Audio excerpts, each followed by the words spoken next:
Oh, it's live, pal. Sorry. We will ban you from the Summerfest. Right here in the Silverdome. Jeff Harvey. And I have half the brain that you do.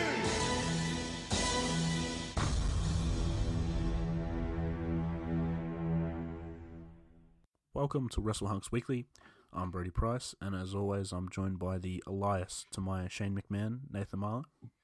Hello, what's going on?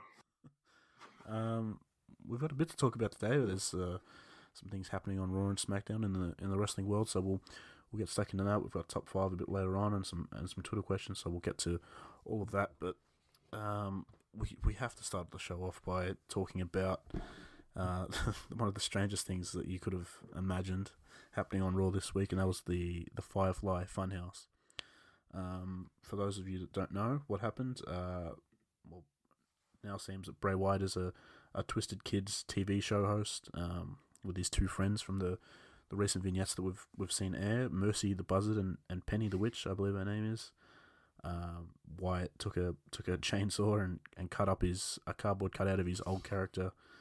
He also talked about how he was a bad man, but he's been barbarically punished, and now all his Fireflies can feel safe, and that he will always light the way if they let him in. So this was a little bit of a shock to most people, considering the vignettes that aired the last couple of weeks. But Nat, what did you think when you first saw this segment? I personally thought it was really, really amazing. And, it's something different. And we have not seen something like this in WWE. And you never know. You don't really know if he's a good guy or a bad guy, because it could be just like playing a split personality. And I think this is going to be an interesting thing. And I'm already on the Bray Wyatt train. Bray versus Seth at SummerSlam. I mean, he even tweeted that this was a tweet that he sent out, I think yesterday. Might have been today. He sent out, "To see a ghost, you have to believe in it. It saddens me that you all miss me so much. Oh well, maybe next time." So, I mean, it seems like it's there's so many options that they could go with. Yeah. And it's, WWE can always screw it up because sometimes they do that. But at the moment, I'm excited for it. I know some people are a little apprehensive, but it's something different, and that's good, I think. Yeah, I agree. Now, with Mercy the Buzzard and the Witch as well, I've seen some people with theories that they could potentially be other superstars that come out of this. I know someone said that it could be Eric Young and Nikki Cross. That yeah, true. So, I mean, what would you think if something like that came of it? I think that would be pretty cool. I mean, kind of a new Wyatt family that's Blue's Clues inspired. You know what? I'm all for it if it turns the careers around of every one of them. I'm all for it because you asked me 6 months ago when he was finishing up if I wanted Bray Wyatt as my champion, I would have said hell the fuck no. Yeah. And now it's like, well, hell yeah. I mean, this is so out of left field, and they couldn't really just go back to the old character of Bray. I don't think it's lost its mystique a little bit, and people, I don't think people are going to take it as seriously now. He was a tag champion with Matt Hardy, that was so there's definitely a huge upside to this. It's just a matter of whether or not WWE get it right and book it well enough, I suppose. Another big thing that happened this week is the Big O turning on the New Day. This happened. Kevin Owens, not the dude from Zack Ryder's YouTube show. Not from the YouTube show, and not from ECW. Yeah. So Kofi had a match against Shinsuke Nakamura, which ended in a DQ. Kofi hit the Trouble in Paradise on Nakamura, and then KO hit him with a super kick, laying him out. Woods tried to make the save, but Kevin laid them both out, and he's obviously set his sights on the WWE title, which is exciting. What were your thoughts on Kevin turning heel and setting his sights on the world title? I mean, it was always going to happen, but I really kind of thought they would give him a different opponent first, give him an opponent, and then maybe Kevin Owens cost him the match or something. But whatever. The quicker the better. Get through the opponents. I don't mind it. I mean, with this match, it seems like it's probably set for Money in the Bank. It's starting to look like a pretty good card, but what are your thoughts on that match being happening so early after Mania? You know, it's good. Maybe Kevin Owens wins. I don't know. It's hard to call. I mean, if Kevin Owens wins, obviously going to have a series. You can have a series anyway. I don't know. It's an interesting direction. It's true. Yeah, I don't know. I'm kind of excited for it. I think a heel Kevin Owens makes sense. It's unfortunate that he didn't get a chance to show what he was like as a babyface when we didn't see him for that long. But I think there have been reports that Daniel Bryan is injured at the moment. They're not too sure what it is, but with Bryan out, we need another heel on the roster. We haven't seen Orton yet, so I didn't really want Nakamura and Rusev in the main event title picture. So Kevin Owens, as the top heel makes sense, I think. Yeah. We have a dream match confirmed for Money in the Bank.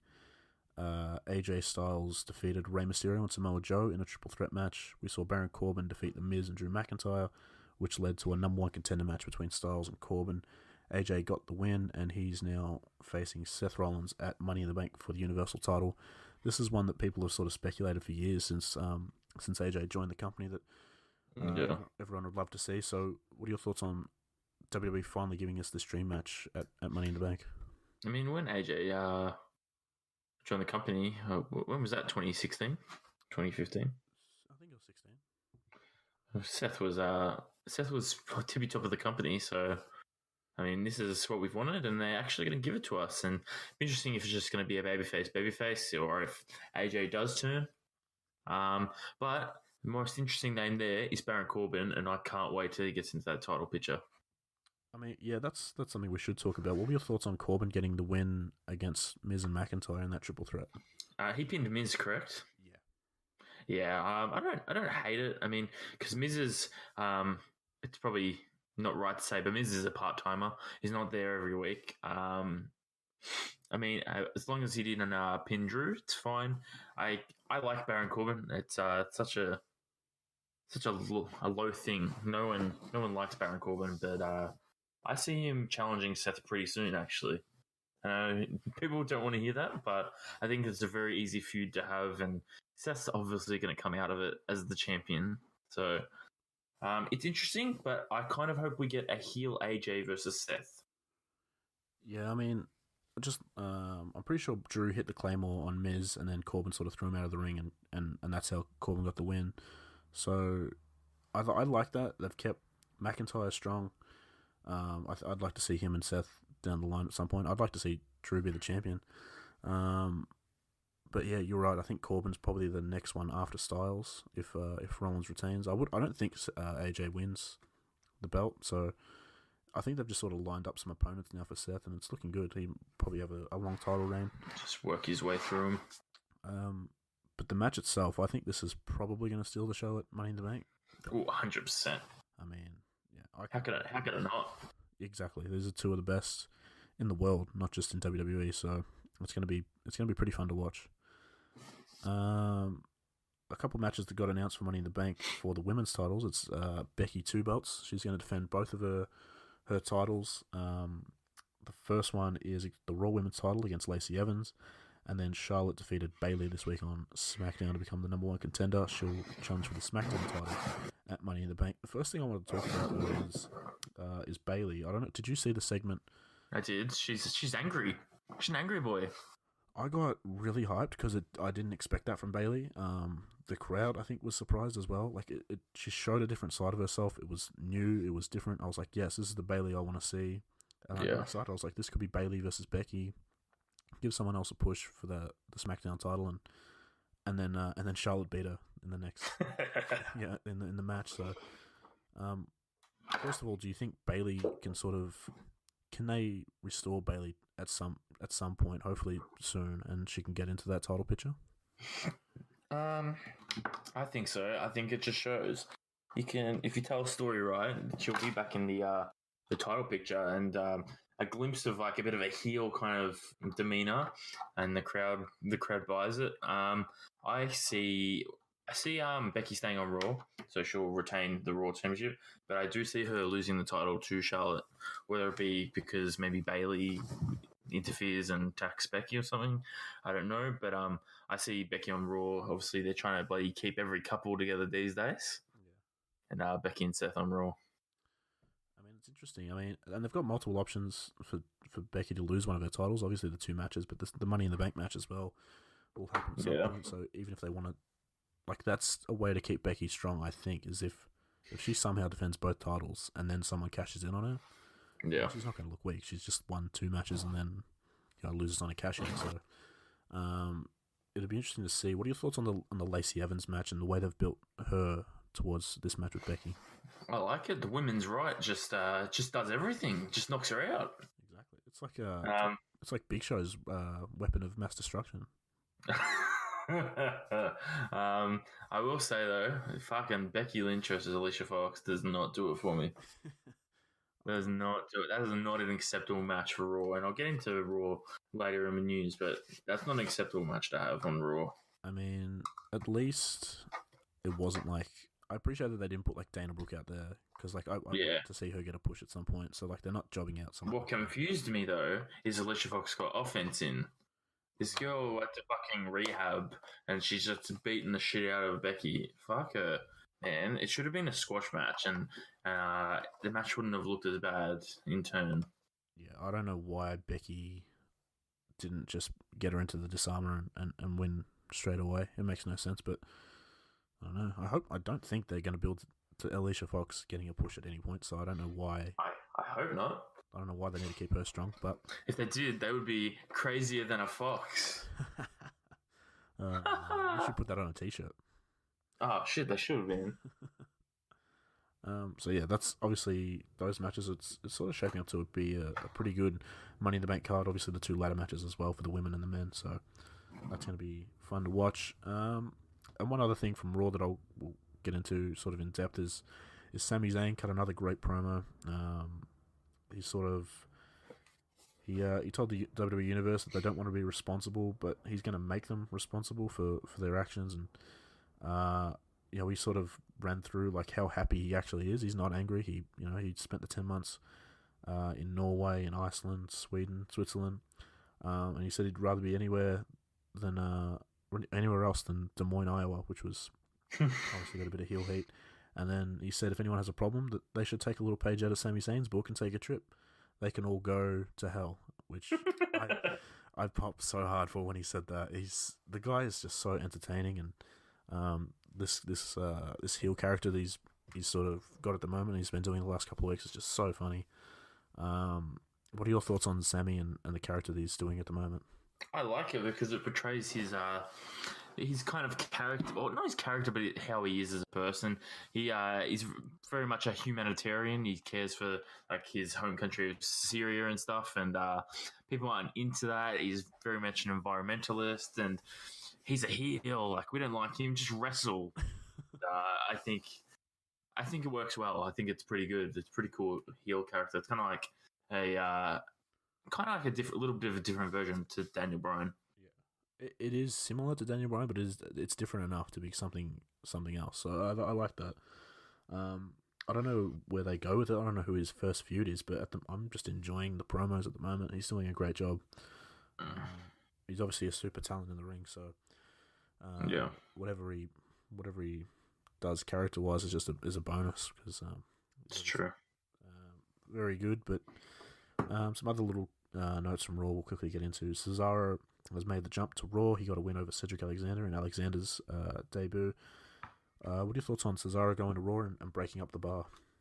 I mean, we've talked about this off the air, but it's a weird move for SmackDown. They just get another tag team going. But hopefully it leads to something for Cesaro. I mean, I can't buy him anymore as a top guy, so they're really going to have to change that and build him back up. He does lack something, and it's the easy way out to say it's him speaking, and the easy way online seems to be put him with Paul Heyman. Yeah. Doesn't fix everything. I don't know. It's a weird move, and way to bury Alexander.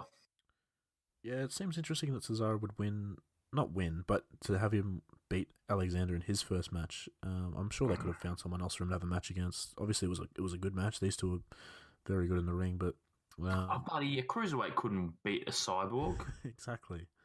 I'm with you. If people say put Heyman with him, like Heyman was with Curtis Axel, that didn't make Curtis Axel a main eventer. So I mean, yeah, it just gave him a championship that he didn't do anything with.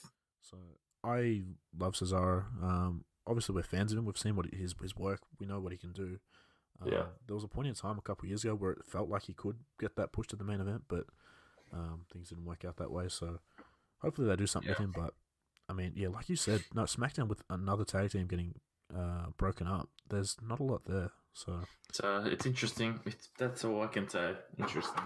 It honestly feels like with them only having the 2-hour show, maybe they're just trying to push the women's tag teams and the women's SmackDown women's title, and then the 2 men's singles titles. They're just not going to worry about a SmackDown tag division. I don't know.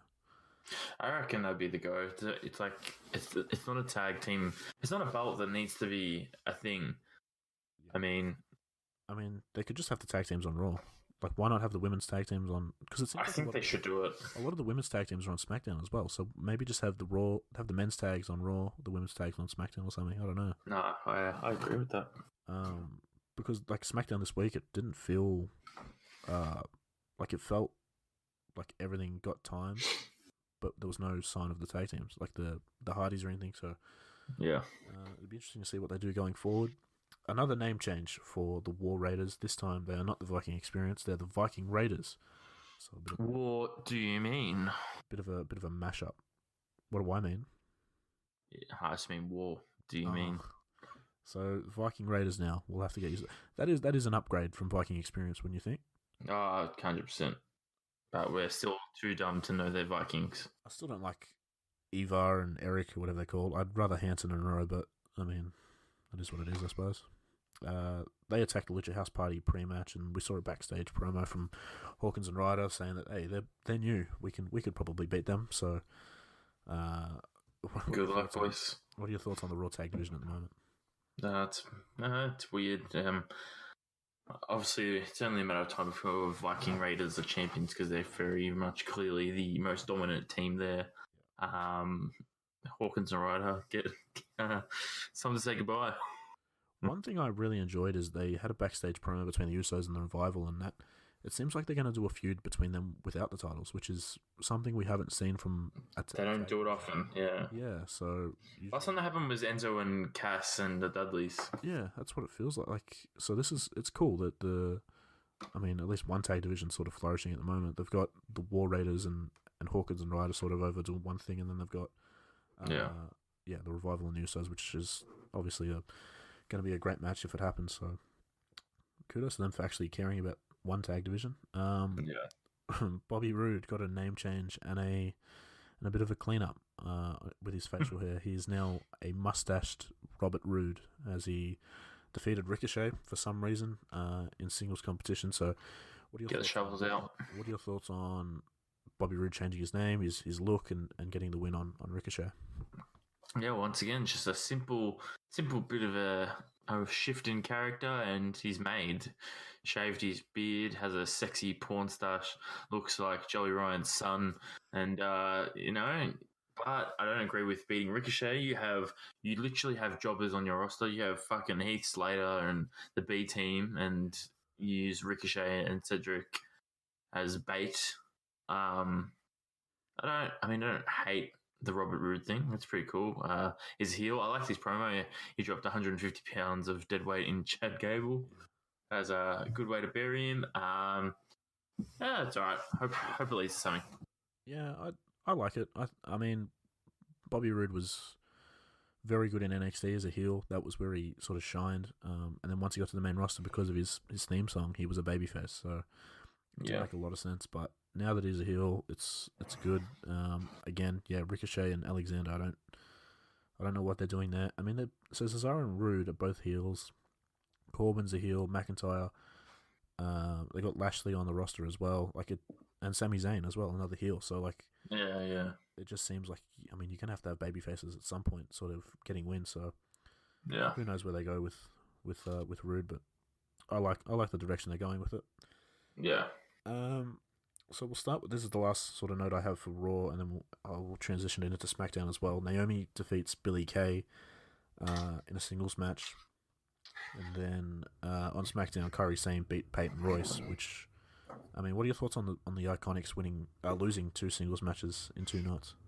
I think they can lose because they're the kind of tag team. They're chicken shit heels. Like they can afford to lose, but at the end of the day, they're the champions, and you can't beat them when they're together. I think that's the kind of thing they've got to go for. Did you see the promo after Peyton Royce's match On the SmackDown? Wait, Yeah, on YouTube. It was on YouTube, yeah. Yeah, the YouTube thing. Yeah, that was. Yeah, Peyton Royce had an injury, so she overloaded with water and she was overhydrated. So that win doesn't really count. Yeah. But Billie Kay losing to Naomi, I guess she should say she wasn't ready.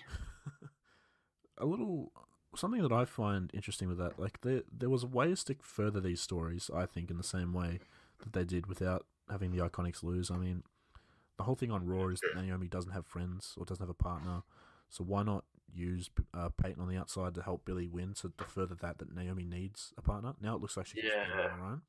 That's true.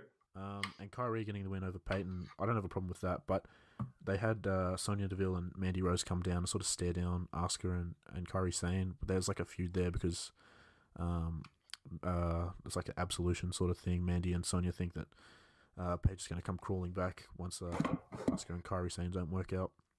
So I didn't see, like, I mean, maybe have Rose and Deville cost Kyrie Sane the match. I don't know. Maybe it's just because she's new. She just get the win, but... you know what it reminds me of? Naomi? Strowman. When they what? Sorry, you cut out. Braun Strowman in the bar. Oh, she's going to get Nicholas. So, like, she could already beat them, but she decided to get a random partner that she didn't need. Oh, she's going to team up with Izzy.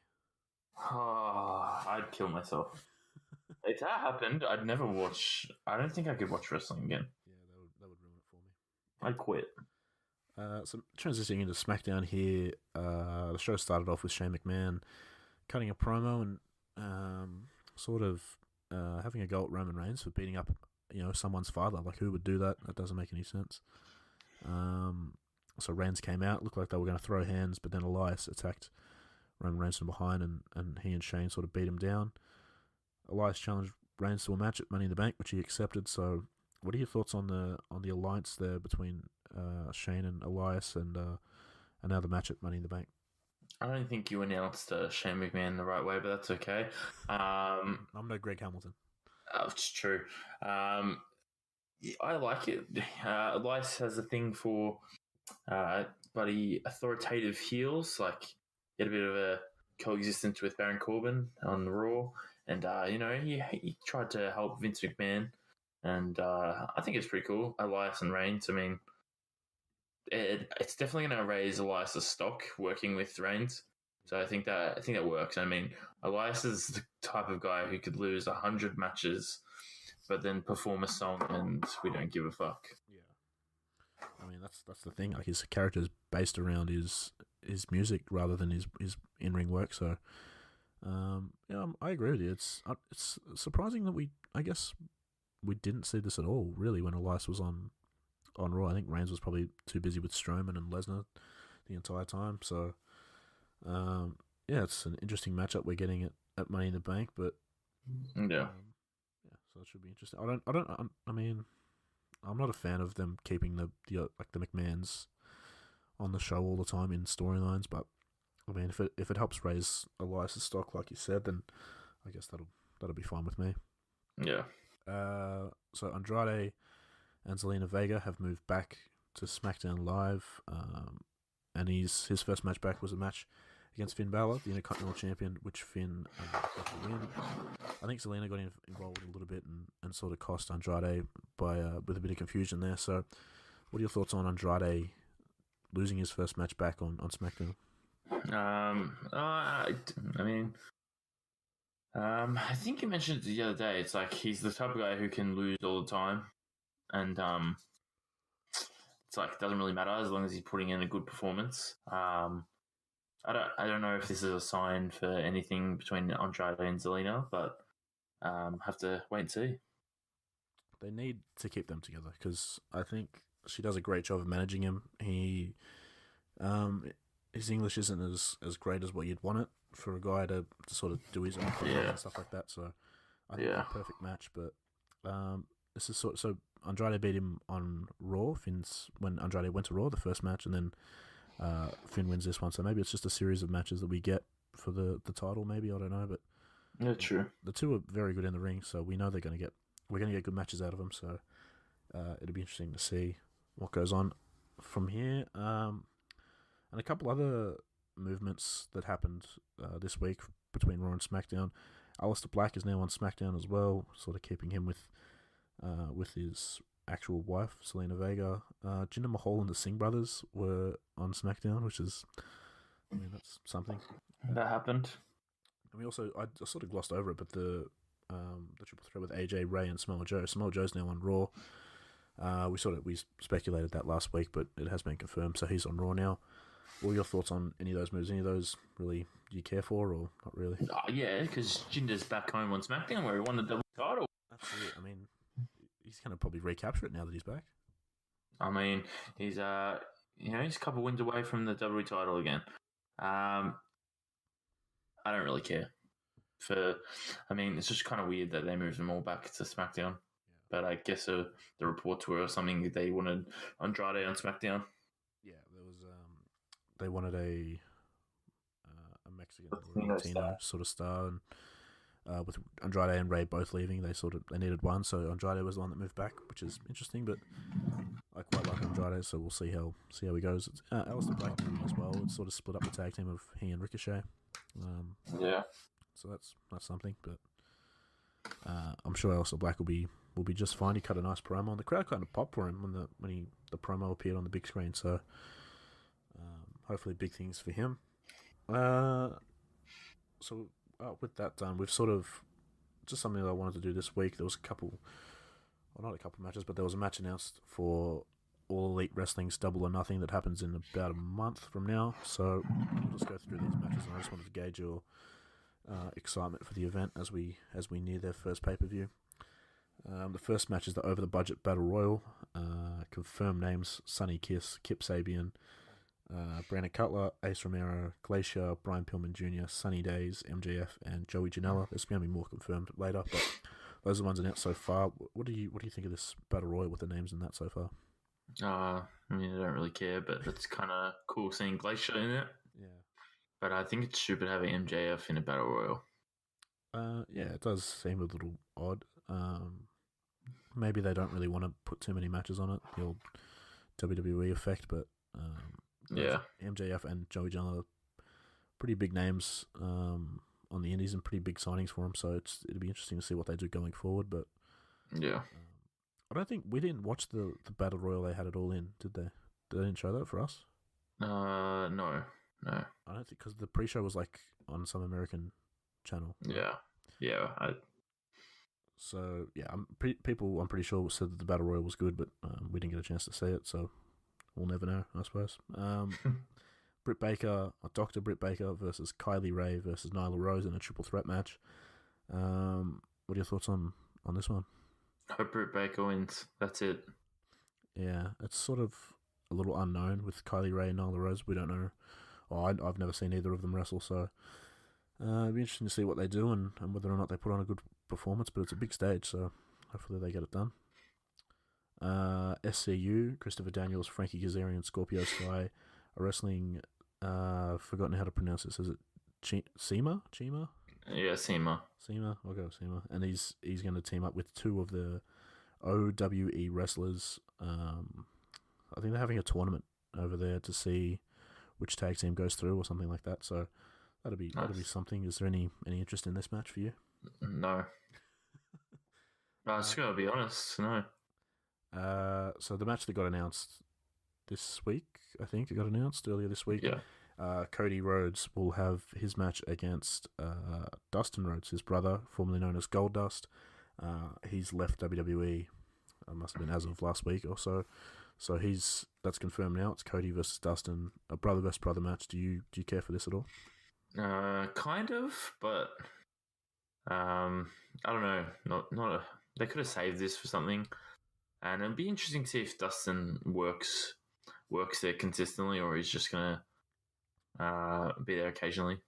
Yeah, maybe might just be this one shot. You don't know. Yeah, So, yeah. Hangman Adam Page versus Pac. What are your thoughts on this one? Show stealer. This is the one to watch, isn't it? Yep. Kenny Omega, Chris Jericho, a rematch from Wrestle Kingdom a couple years ago. I don't remember what number it was, but what are your thoughts on this one? It's gonna be a dud. Not a fan of Jericho. No. It seems interesting. I mean, I get why they're doing it because it's two big names. Oh, it's a big name. It's a big match. Like, no doubt about it. But personally, don't have any interest. I've already seen it before, and I didn't really. It seemed like I was alone on that. I hated it. Well, I don't think you are. I don't know. Hangman versus Pac is like the one at the moment, and then I've got here the Young Bucks versus the Lucha Bros, Pentagon and Phoenix, and that's for the AAA World Tag Team titles. Do you care for this one at all? Depends how much time it gets. Yeah. But I don't know. Interesting. I think that'll be that one and Page versus Pac those are the two. Like you said, like all in the main event, the 6-man, the Bucks didn't really get any time to do anything, but I think given this 20-25 minutes, that's going to be a great one as well. So yeah, it'll be interesting. But so AEW, what are your thoughts on the whole show? How are you feeling going like with all the roster moves and things they're doing? What are you feeling with AEW going forward at the moment? It's going all right. I think that that card there, that seems like that's almost like finalized. Yeah. I don't care for the first half of that card, but from Cody and Dustin down, it's like there's a little bit of interest in it. I like the signings they've done. They've gone for names you haven't heard of, like complete like up and comers, and then they've got a mix of like indie darlings and stuff. And I think it's going to be very interesting, and maybe they'll announce TV soon. Yeah, that's what I think as well. The signings I really enjoy. Cody sort of came out and said that it's not so much like guys leaving WWE that we want to sign. It's like guys that you haven't seen before, and I like that. They're going for guys that can work and young. They signed some team called the Private Party. Yeah, Private Party. That looks like a knockoff Street Profits for me, but yeah, that's what it looks like. Yeah, that's okay. Yeah, so they've got plenty of talent. I mean, even Best Friends, who I'm a big fan of, they're not on the card. So there's plenty of guys. I think who's Jungle Boy. I can't remember his name, but he's Alex Perry's son. Yeah, so I mean, they're getting these young guys that are up and coming, which is awesome because it gives them a platform in front of a lot of people to show what they can do, and they've got some obviously pretty big names with like the Bucks, Kenny, Jericho, like this, and Cody. Like those are big names.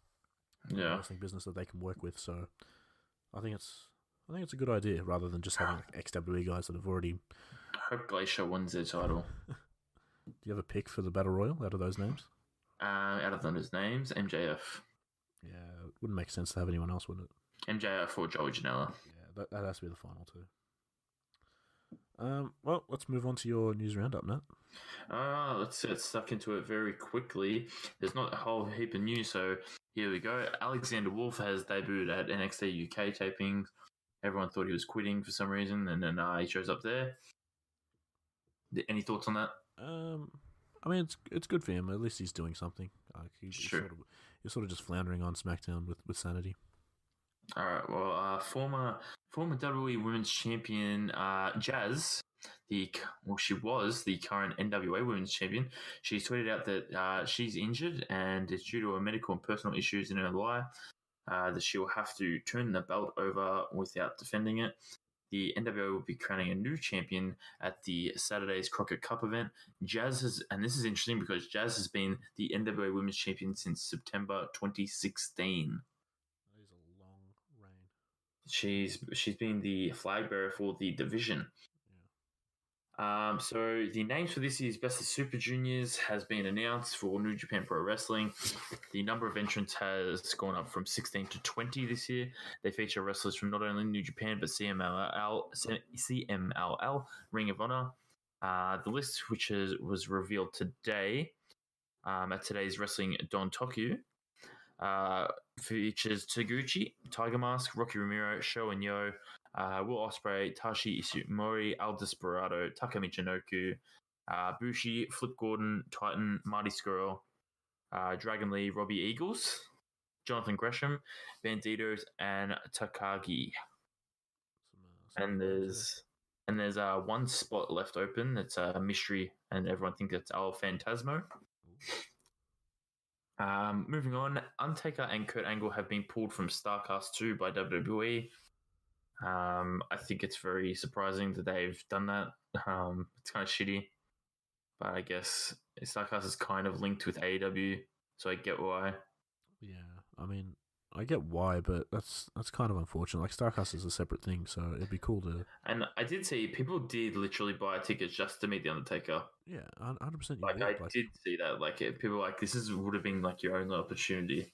Yeah, that's so rare to meet Undertaker. Like, so that kind of sucks with people that did do that. That's kind of shitty, but this is why the WWE suffers. The first Raw after the 2-week period after WrestleMania, the first real test as a normal show, it did a 2.37 million viewers, the lowest since January 7th, which was still against football, which the January 7th show. The number was down 11% from last week and 24% from last year's show the same week. It was the lowest number in the modern history of the show outside of football season, which is a fucking big deal, with a massive second hour turnoff after a okay first hour.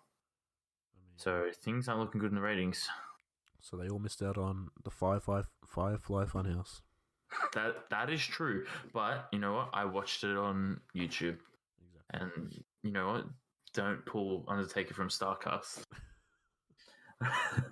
So in WWE Network news, it's reported that Mid-South Wrestling WrestleFest 1985. I've seen a lot of people asking for this. I don't know a whole heap about it, but they're actually adding it to the Hidden Gems, which is, I guess, if you're into older wrestling, that seems like the go for you. The NXT roster has started the Ricochet Family Fund. There are eBay auctions with items donated from those in NXT, with all proceeds going towards Ricochet's mother and family to support them after his mother's house was destroyed by a fire. And this included Undisputed Era's all their tights they wore for the War Games. I think that was over a couple of grand already, so that's pretty good. Ronda Rousey's appearance on The Late Show with Stephen Colbert will air next Monday. That'll be interesting to see what she has to say about WWE. According to acclaimed journalist Brody Price, Sasha Banks is sitting at home like Neville. That's a direct quote. That's what I'm sort of, yeah. That's like the most relevant comparison I could come up with, I guess, is just, and it seems like I read like that she wants to leave, and she's told WWE she wants to leave, but I mean, if she doesn't work, like what they did with Neville was just freeze his contract so he couldn't. Like, it just added time. Yeah. So, like, I don't know. It's going to be interesting to see what happens with that. You got a source for that, mate? Is it Slice Wrestling? I thought it was Meltzer. I don't know where I read it, but I thought it was. Nah, it's not Meltzer, mate. I just had a cheeky look. Yeah, I don't know where it was then. We've also got the WWE have actually posted. Oh, it's not posted, but they've put up Ali's first shirt on WWE Shop, which is pretty cool. Yeah, that's awesome for him. He will always be Mustafa Ali in my books. Exactly. We also have Taz has been announced for StarCast 2. I listened to his last podcast, and he seems like him and Conrad Thompson do not get along at all. And if you listen to any podcasts with Conrad, he always buries Taz. Apparently, they've had a beef for a long time, but they've put it aside just for StarCast. How many Z's? How many Z's are we working with? Just the one. Okay. Just the one Z. But we also have famous Japanese wrestler Kenta Kobashi. Don't know if you know who he is, do you? Yeah, I know of him. One of the most famous Japanese wrestlers of all time. He is notorious for never coming to America. He came twice in his whole wrestling career. One was against Samoa Joe, which was rated 5 stars in 2005, at a pay-per-view literally called Joe versus Kobashi. So it's a big deal because he has the second most 5-star matches ever, rated by Dave Meltzer, and he's had 23. and that's only 2 behind Mitsuharu Misawa's record of 25. But he also held the Noah World Championship, or otherwise known as the GHC World Heavyweight Championship, for a total of 735 days, which is the most by anyone. Goodness me. So he's a big star, and it's I guess Taz and him are the response to losing Kurt and Undertaker. Yeah. We also have our last little news in quotation. Charlotte Flair issued a statement to Pro Wrestling Sheet denying rumors that she and Andrade have gotten engaged. The statement was in response to TMZ reporting that they were, and that Charlotte had been wearing a ring. Cool. Yeah, nice. YouTube roundout. Catch up on your Up, Down, Down. Episode 16 of SmackDown Here Comes the Pain. Episode 52 of Battle of the Brands with Tyler Breeze. A new Being the Elite, episode 148, called Dead Friend 1. Did you watch this? I have not. I did. I told you, like, as you and I were talking, I was skimming through it to see what I enjoyed from it. I told you I enjoyed Kenny and Cody talking. I didn't care what they were talking about. I just enjoyed the interaction between the two. And then, at the end, Nick, for spoilers, if for anyone that hasn't seen it, Nick gets a call. No, he says, I'm going to call my old British friend, my mate. I haven't heard from my mate in a while. So he calls him, and it's Marty's phone, and it rings, and it says Dead Friend 1. So that's how it closes out. I thought it was going to be Brutus Magnus. No, unfortunately not. That's one of the other British invasion. We got Sheamus's Celtic Warrior workouts. Episode 76 is with your WWE champion Kofi Kingston. That's cool. No new Samoa Joe video. No Lana Rusev video. Fuck them. No Alia Sexton video. But we have a new Demandy's Donuts. As always, episode 33 is at Evelyn's Bakery in Nebraska. Nothing ever happens in Nebraska, and they've managed to find donuts. And Chelsea Green has actually released 2 new videos, and it's about her WrestleMania week. And one of them, it goes into the engagement. So that's pretty cool. That is cool. And that's it for this week. Well, there you go. Lovely news roundup as always. So I guess that takes us into this week's top 5.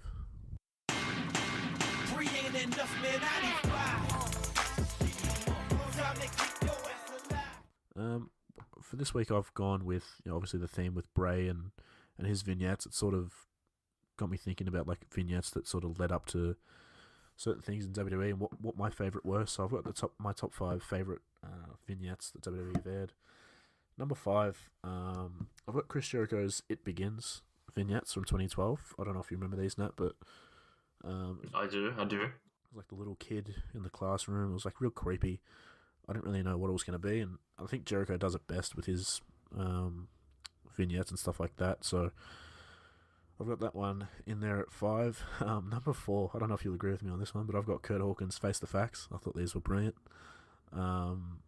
Just a good way to bring him back, and obviously it didn't really, it's led all the way to like 3 years later he won the Raw Tag titles, so I guess it worked in some way.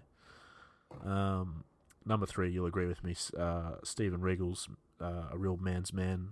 Oof, yep. That's just good stuff. What a man. If anyone hasn't heard that theme song, that's a treat. Go listen to that one. Number 2, even though I haven't seen them all, I've sort of seen them in like all put together and stuff like that. It's Mr. Perfect's vignettes that they aired.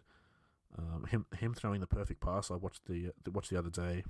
Brilliant stuff, Mr. Perfect. And number 1 is from 2007. It's Chris Jericho's Save Us vignettes. Yeah, nice. Because like when I was watching that, I'm pretty sure me and my friend back then were trying to figure out like what it meant, and Second Coming and all this sort of stuff. It was really really interesting to see, and just a bit of nostalgia there brought me back. So I've gone with that for number 1.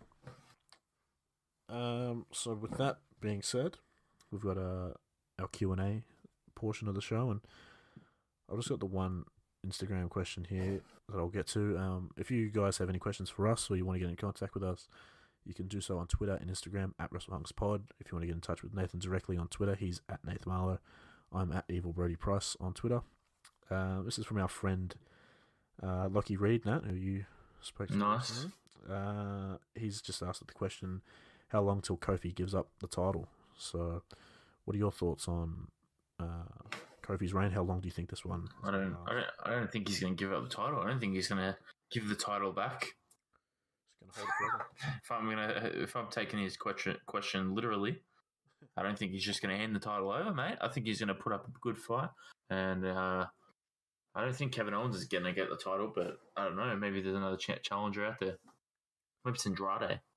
Yeah, I don't know who it is going to be. A lot of people think it's going to be Roman Reigns, which is probably a safe bet, but I'm hoping that it's not. But I don't want to see Roman beat Kofi. I don't want to see it. Yeah, it'll break my heart. It's not going to be fun if he does. Yeah, I don't know. I honestly don't think Roman needs the world title at this point. Like, he can sort of just build guys on his own without the title. Like, if you feud with Roman, it's sort of like feuding for the world title because he's in the main event. Yeah. So, we'll see how we go. But what questions do you have from? I've got at Cena section. Why does anyone ever trust? Why does anyone even trust this Kevin Owens lad anymore? I mean, it's a good point. Everyone gets turned on. I saw pictures of him turning on Sami, turning on Jericho at the Festival of Friendship, and now this. I mean, does anyone do it better than Kevin Owens? I don't think so. He's just so convincing. Yeah, exactly. I don't know. I don't know why they don't. They need to bloody look through the history books, I guess. They need to stop. So at Sonya the Rose, what do you think of Peyton Royce's injury?